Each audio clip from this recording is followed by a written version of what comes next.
Hello, everyone, and welcome to the concession stand here on the KB Radio Network. I am your host, Kevin Reed, and this is the review of the season 2 finale of DC Studios' Peacemaker. Yes, we have reached the end of season 2, and I will say straight off the bat that season 2 did not live up to the hype to me.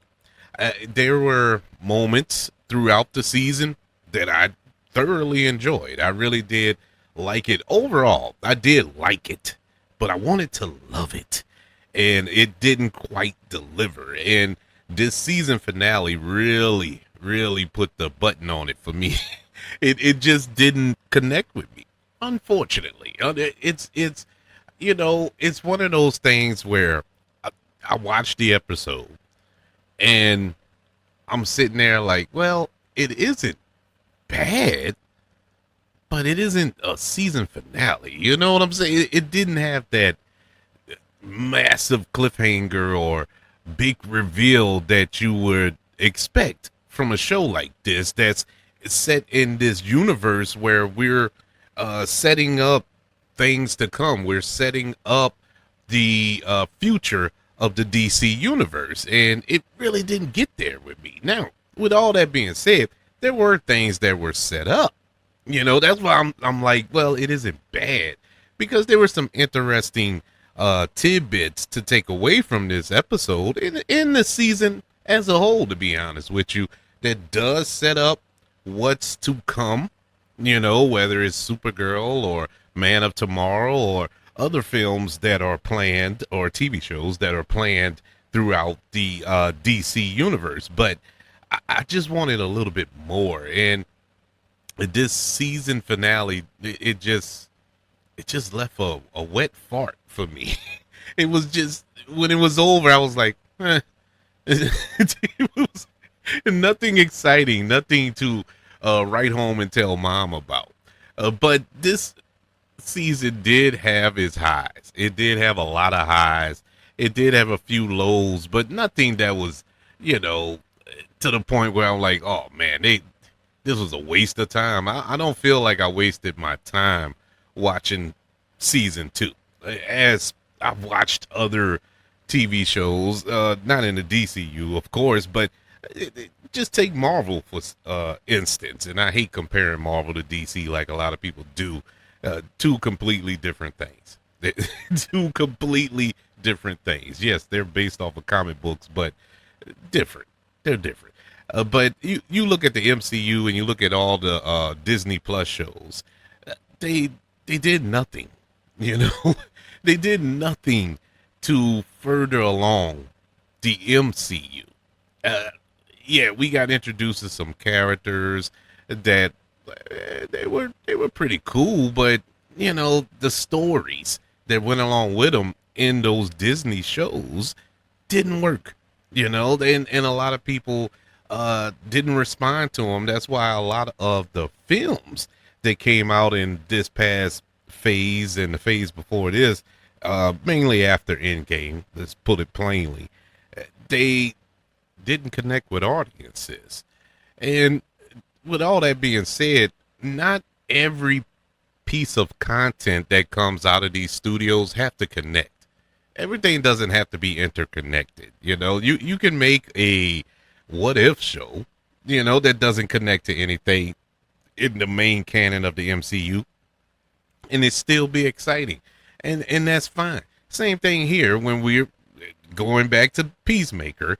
Peacemaker didn't have to connect to everything that's going on with Superman and with Supergirl that's coming out, or Clayface that's coming out next year, and so on and so forth. It can just be its own thing. Now, throwing in little hints and little nuggets, Easter eggs to show that it is a part of this universe, yeah, that's fine. Having a cameo pop up, like we had one pop up in episode 5, I think that was, with Nicholas Hoult reprising his role as Lex Luthor. That's fine. Having his team pop up that worked with Lex Luthor in the Superman film, pop up in this show, that's fine. But we didn't have to have Superman pop up. We didn't have to have Bruce Wayne or anything like that. And uh, this sets up a bigger threat that will need the Justice League and all this here. That no, you don't need all that. You know, it can be his own thing. And for the most part, it was his own thing. But it felt like during the course of this season that they were setting up something big, and they did. They did. It was a little seed, you know. It wasn't a full plant or a full tree that they're planted, but it was a seed that they planted to move forward. Fine, that's cool. But that wasn't what was kind of sold to me. You know, you may feel differently, and I fully respect that. You know, this is just one man's opinion. But as far as a viewer, as far as a fan of season one, Peacemaker season two didn't live up to season one to me. Season one was excellent. Season one was probably the best show that year it came out. It was that good. I enjoyed it more than I thought I would. And just to think that Peacemaker is such a throwaway character. You know, it's not even a mainstay in the comics, but James Gunn, to his credit, took him, put him in the Suicide Squad. Uh, when he announced that they were going to do a Peacemaker show after that film, I was like, out of all the characters in that movie, you pick Peacemaker. Why? Why? And I wasn't alone. A lot of people were like, why? Uh, because by the end of that movie, everybody hated him. You know, he's basically a villain. And to redeem that character in the way that they did in season one was excellent. And going into season two, coming off of his cameo, his being John Cena, who portrays Peacemaker, his little cameo in Superman, which was nice.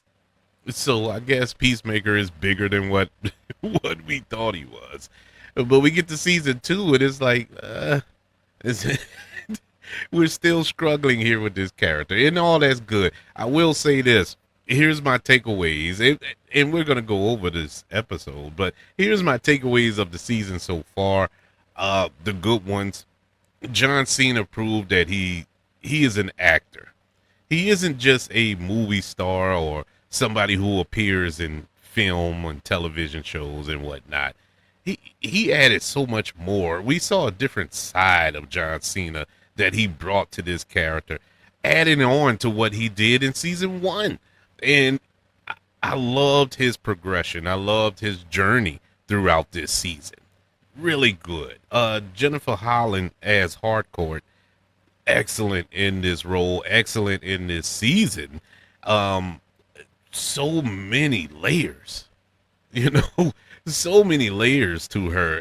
And I'm talking about Jennifer Holland, not the character.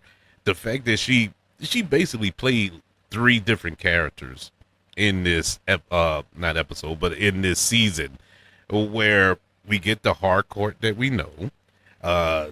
We also get the Earth X or Earth whatever James Gunn said it was. He said it isn't Earth X, but whatever, this other Nazi dimension that they were in. She played that version, and then she plays herself, you know, the Jennifer, the Harcourt that we know, but she's fighting her feelings inside for Chris, doesn't want to show her feelings for Chris.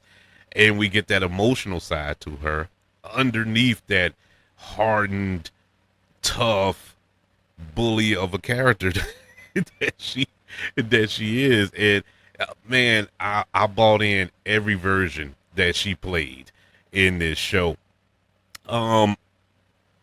Where I think this season kind of fell, where it kind of misstepped, it didn't have a clear direction this season. We didn't get a clear direction on where we're heading. Are we telling Chris's story? Are we telling Harcourt's story? Are we telling the story of this other dimension? Are we telling Rick Flag Senior's story? What story are we going here? And look, it shouldn't just be one story and we stick to it. Yeah, you should have subplots throughout, but it was so much time taking with other characters and it went nowhere. I wanted to see more with the 11th Street gang, and we didn't get that. I wanted to see more, and we got them individually, but not a lot together. Uh, the Rick Flag of it all, he was all over the place. The Rick Flag Senior was all over the place. You didn't know to cheer for him, to boo him, to curse him out, or to understand where he's coming from, and all this. You really didn't know, and you still don't know. As this season wrapped up, you still don't know. Now, this isn't the end, obviously, and going by the end of this episode that we're going to go over. Of course, they set up season 3. That's fine. That's good. But, you kind of want something wrapped up this season. At least I did. And we got nothing wrapped up. Actually, I have more questions than answers going into this season. Let's go over this episode. Let's go over the season finale of season 2 to Peacemaker. As we left off in the previous episode, Chris, he saw his life in this alternate Nazi ran Earth. We saw his future being destroyed. Vigilante kills Peacemaker father, the 11th Street kids. They beat up Chris brother Keith, almost killed him until Peacemaker begged them to leave him alone, believing that they were about to kill him. And his friends drag him back to the original universe that they're from. Harcourt, she prepares to kill Keith, but the police arrive. They prevent her from carrying out the job, and that leaves us with that little cliffhanger that Keith is alive in that universe. Will he come looking for vengeance against Chris next season or whenever? So there's that. So that leads us into the canon universe, if you will, and Peacemaker gives up the quantum unfolding chamber. He turns it over to Argus and Rick Flag Sr. Chris is taken into custody voluntarily, mind you, in order to protect his friends, because he believes that he's cursed, that he's the angel of death. Everybody that he loves or cares for gets killed. So that's where that episode is, and we lead into this season finale. We get caught up. Well, first it starts off with a flashback to the infamous boat that we've been hearing about this whole season between Chris and Harcourt, what took place on the boat. For the entire season, I thought maybe they were on a boat and they got the boom shoom on, but apparently not. It was just a kiss, but it was a passionate, love-filled kiss, and it is the next best thing to the boom shoom, if you could imagine. But we get caught up with the rest of the gang. We see that Harcourt and Economos is working with Argus. They're exploring these different doors in this dimension thing, and we get a scene. We get to see where they go into this Candyland, if you will, and they get greeted by these cute little munchkin things. I don't know what they are, and they just tear their team apart, literally. Literally choose one of the Argus agents face off, and it was brutal. It was a brutal little scene there.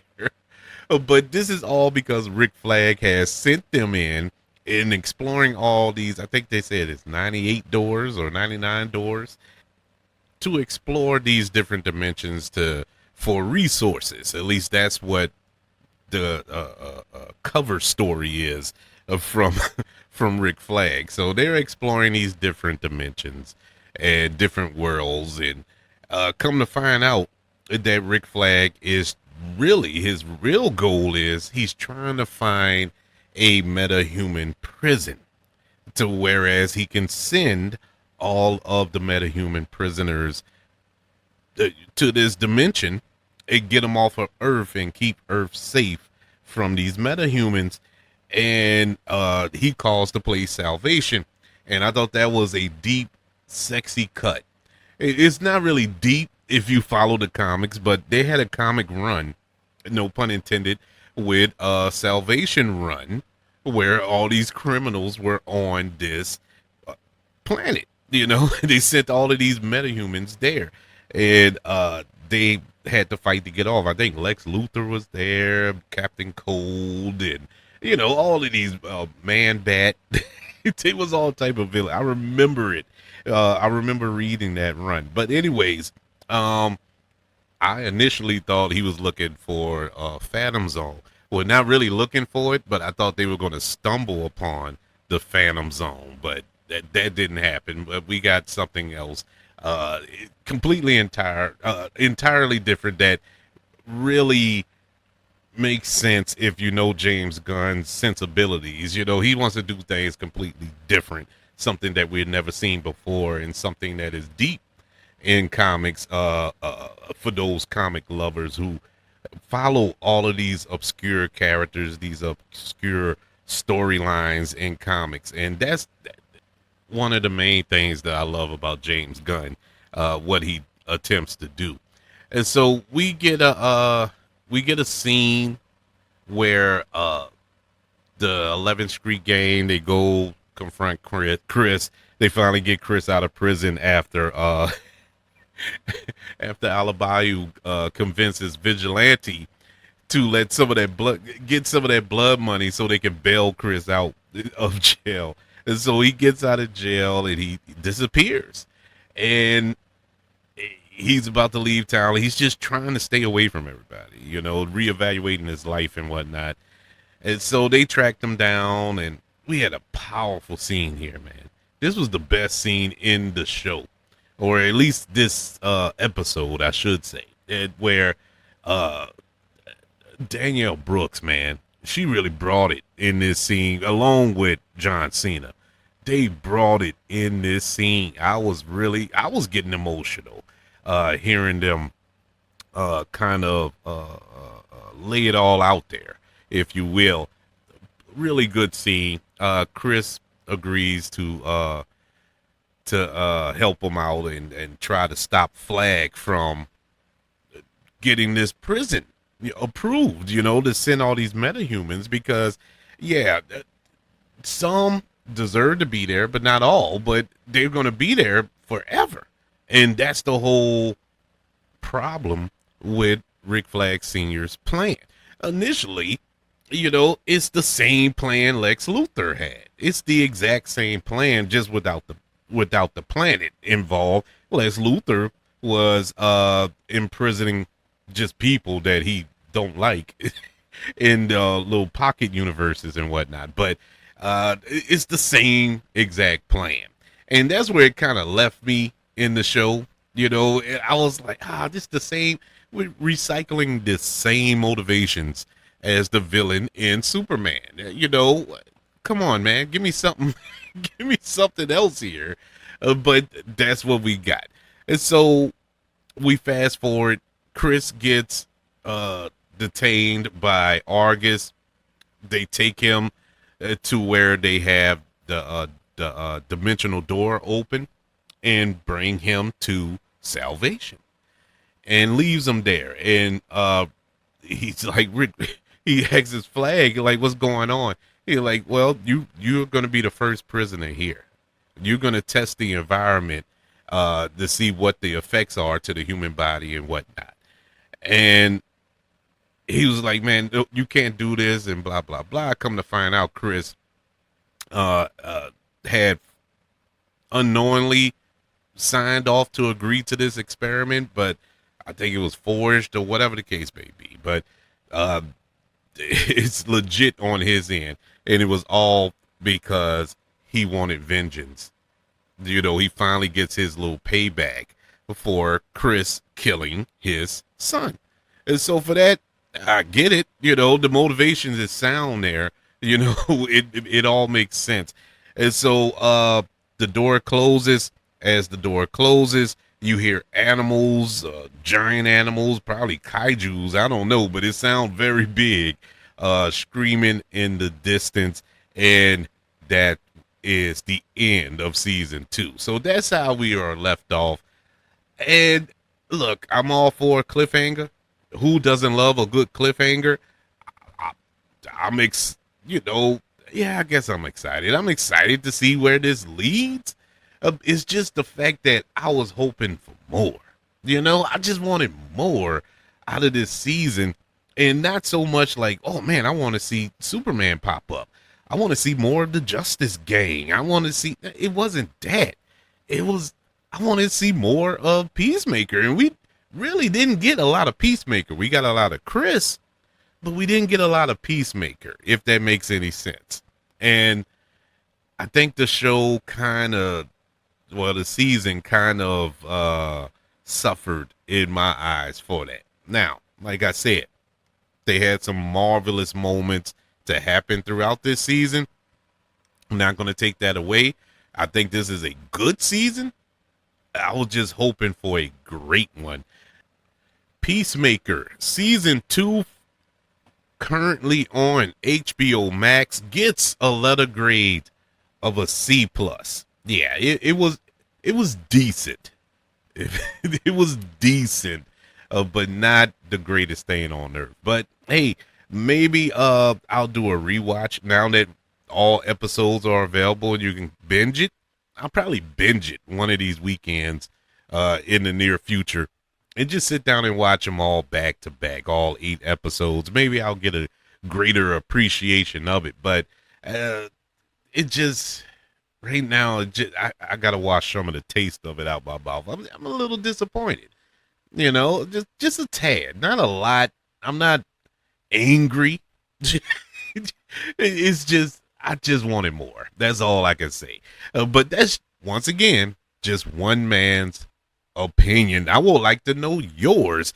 Email the show, kbradiopodcast@gmail.com. You can also search for the show on all social media platforms. Just search for the KB Radio Network. Also, don't forget about YouTube, ladies and gentlemen. Subscribe to the KB Radio Network channel. Like this video as well. Don't forget about the 5 stars, the reviews, and sharing this show if you're listening on Apple Podcasts, Spotify, iHeartRadio, wherever you are currently listening to the concession stand here on the KB Radio Network. Everybody, thank you for joining me, not only for this review, but thank you for joining me for all the reviews of every episode this season for Peacemaker. It's been fun. It's been fun. Even though this didn't knock it out the park, it wasn't a strike. They did get on base. I give them that much. And I do appreciate you checking me out for this season of reviews. Want you all to know that I love you. Continue to love everyone. And until we speak again, you all be blessed.